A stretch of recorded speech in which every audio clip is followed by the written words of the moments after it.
Title: చివరి రొట్టె. ఒక కరువు పట్టిన గ్రామంలో ప్రజలు తిండి కోసం బాధపడుతున్నారు. ఒక పేద మహిళ దగ్గర తన కోసం ఒక్క రొట్టె మాత్రమే మిగిలి ఉంది. ఆ సాయంత్రం ఒక ఆకలితో ఉన్న బాలుడు ఆమె తలుపు తట్టాడు.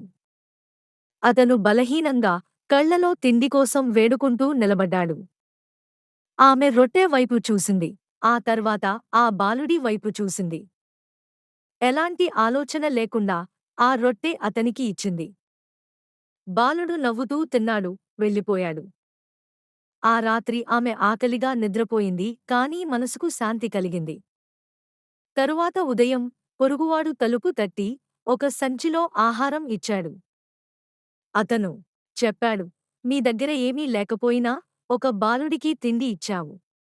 నువ్వు ఈ గ్రామానికి ఆశీర్వాదం. ఆమె గ్రహించింది. మనసుతో ఇచ్చినది ఎప్పుడూ తిరిగి వస్తుంది, కానీ మనం ఊహించని విధంగా. నీతి: దయ ఎప్పటికీ వృధా కాదు.